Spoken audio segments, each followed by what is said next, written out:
नमस्कार। मैं डॉक्टर कुंजरी मेडी, cancer medicine super specialist मतलब मेडिकल ऑन्कोलॉजिस्ट। पिछले वीडियो में हमने कैंसर का ट्रीटमेंट के बारे में बात किया था। आप सबको पता है कि prevention is better than cure, मतलब प्रतिरोध और रोकथाम इलाज से बेहतर होता है। अगर हम बीमारी होने से पहले ही सतर्क हो जाए और इसके रोकथाम के लिए और प्रतिरोध के लिए काम करें तो ज़्यादा बेहतर होगा। तो हम पहले जानते हैं कैंसर क्यों होता है। कैंसर क्यों होता है, इस सवाल का जवाब तो आसान नहीं है। जब किसी का कैंसर होता है तब कुछ सवाल आते हैं, जैसे मुझे ही कैंसर क्यों हुआ है, और मुझे कैंसर है तो मेरे बच्चों को तो कैंसर नहीं होगा, मेरे माता पिता या भाई बहन या और कोई रिश्तेदारों को कैंसर है और मुझे भी कैंसर होने का संभावना तो नहीं है। बहुत से मरीज तो ऐसे होते हैं तो कैंसर के बारे में अच्छा जानकारी रखते हैं, लाइफस्टाइल अच्छा होता है, खान पान अच्छा करते हैं, हेल्दी है, कोई नशा भी नहीं करते हैं, एक्सरसाइज भी करते हैं। ऐसे लोगों में जब कैंसर का डायग्नोसिस होता है तो ऐसा सवाल होते हैं, तो आखिर मुझे कैंसर कैसे हुआ है, कैंसर क्यों होता है, ये बताना तो आसान नहीं है। लेकिन कैंसर का कुछ रिस्क फैक्टर्स होता है, मतलब कुछ ऐसा कारक जिसके वजह से कैंसर होने का संभावना बढ़ जाते हैं, और इन रिस्क फैक्टर के बारे में जानकारी लेना बहुत जरूरी है, तभी कैंसर से रोकथाम और प्रतिरोध कर सकते हैं। इनमें कुछ ऐसा रिस्क फैक्टर होता है जिनके ऊपर हमारा कंट्रोल है, मतलब इसको मॉडिफाई करके या संशोधित करके हम कैंसर का रिस्क कम कर सकते हैं, और इसी को मॉडिफाइबल रिस्क फैक्टर कहा जाता है। कुछ ऐसा और रिस्क फैक्टर होता है जिनके ऊपर हमारा कंट्रोल नहीं होता है, और इसको नॉन मॉडिफाइबल रिस्क फैक्टर कहा जाता है। इस बीच मैं एक बात बताना चाहता हूं। कुछ लोग आजकल बोलते हैं जो कैंसर का सेल सबके शरीर में होता है और पहले से ही होता है, और समय के साथ आगे जाके बढ़कर उसी से कैंसर बनता है। दरअसल बात ऐसे है, कैंसर एक जेनेटिकली कंट्रोल्ड डिजीज है, मतलब सेल के अंदर जीन होता है और जीन में डिफेक्ट या म्यूटेशन या विसंगति के वजह से अनकंट्रोल्ड ग्रोथ होता है और उसी से कैंसर बनता है। ये जो विसंगति या म्यूटेशन जीन में होता है, ये कुछ लोगों में आनुवंशिक मतलब इनहेरिटेड होता है, मतलब माता पिता से इनहेरिट करते हैं, और इसी को जर्मलाइन म्यूटेशन कहते हैं। और कुछ लोगों में जो म्यूटेशन है वो एक्वायर्ड होता है, मतलब बाद में होता है कुछ फैक्टर के वजह से, जैसे टोबैको, अल्कोहल, कुछ इन्फेक्शन, कुछ केमिकल्स, कुछ पोल्यूशन या वायरल इन्फेक्शन, रेडिएशन, ये सब कारण के वजह से आगे जाके म्यूटेशन होता है और इसको सोमेटिक म्यूटेशन कहते हैं। अब हम फिर से आते हैं कैंसर के रिस्क फैक्टर पर। ये दो प्रकार का होता है, मॉडिफाइबल रिस्क फैक्टर और नॉन मॉडिफाइबल रिस्क फैक्टर। आज हम नॉन मॉडिफाइबल रिस्क फैक्टर के बारे में बात करेंगे। उनमें है पहला एज, मतलब उम्र। बढ़ते उम्र के साथ साथ कैंसर का संभावनाएं बढ़ जाते हैं। दूसरा जेंडर, जैसे मेल जेंडर और फीमेल जेंडर। मेल में प्रोस्टेट कैंसर और फीमेल में breast cancer, uterus cancer, ovary cancer होने का संभावना तो रहता ही है। और तीसरा जेनेटिक मेकअप, मतलब जेनेटिक फैक्टर, मतलब जो जेनेटिक मेकअप लेके हम पैदा हुए हैं।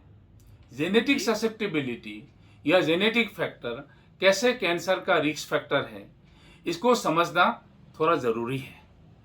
आइए आज हम सरल भाषा में इसके बारे में समझते हैं। जब किसी पेशेंट का कैंसर का डायग्नोसिस होता है तब फैमिली हिस्ट्री पूछा जाता है, मतलब फैमिली में किसी रिलेटेड लोगों का कैंसर तो नहीं हुआ था, मतलब जो ब्लड रिलेटेड है, जैसे माँ की साइड में माँ, मौसी, नानी, बहन, बेटी इत्यादि, और पिताजी के साइड में चाचा, ताऊ, बुआ इत्यादि।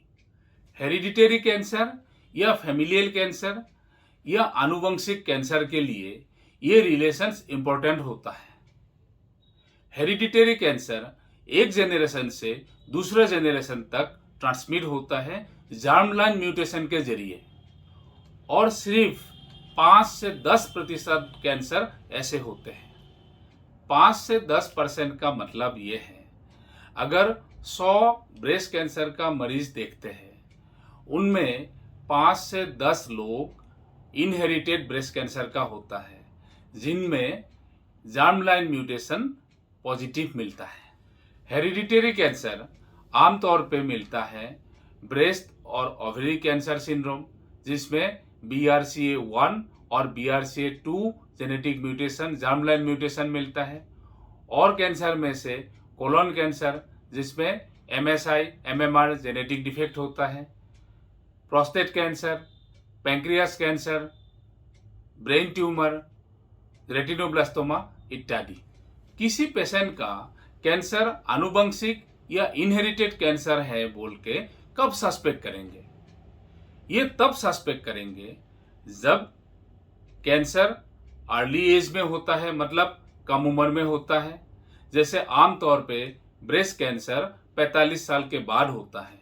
अगर ये 30 या 35 साल में ब्रेस्ट कैंसर होता है तो ये सस्पेक्ट करते हैं।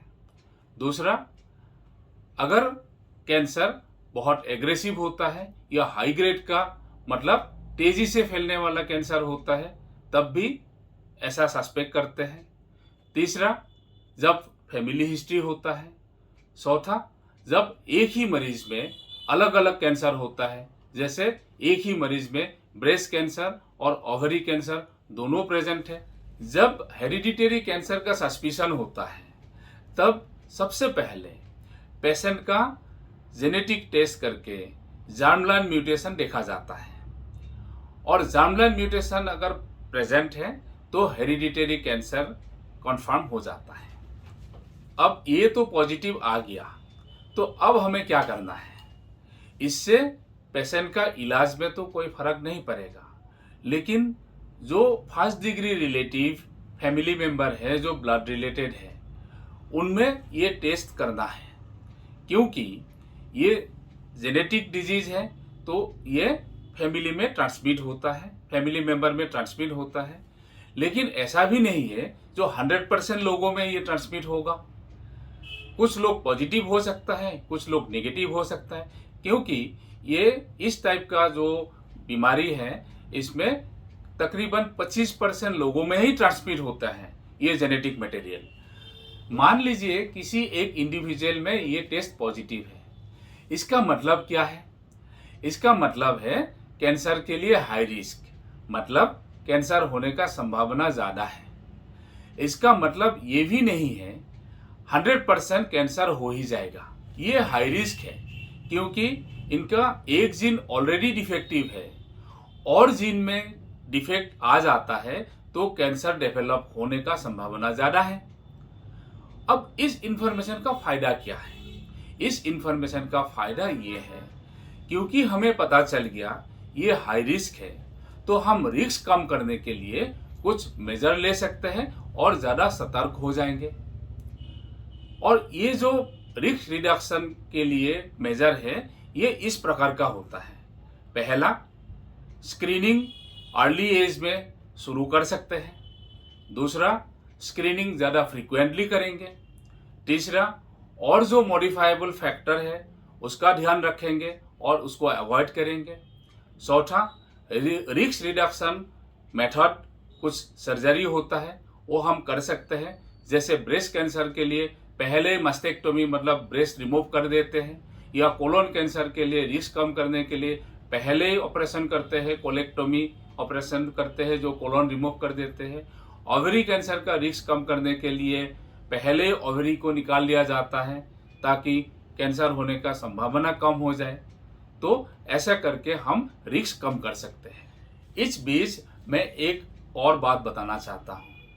हमारे समाज में पॉजिटिव जेनेटिक टेस्ट को एक स्टिग्मा मानते हैं और एक अलग नज़रिया से देखते हैं। इसके डर की वजह से ज़्यादातर लोग फैमिली हिस्ट्री डिस्क्लोज नहीं करना चाहते हैं। इसको पॉजिटिव वे में लेना चाहिए और इसका फ़ायदा उठाना चाहिए और जेनेटिक काउंसलिंग करवाना चाहिए। आगे आने वाला वीडियो में हम कैंसर के मॉडिफाइबल रिस्क फैक्टर के बारे में डिटेल में बात करेंगे। आज के लिए इतना ही। धन्यवाद। नमस्कार।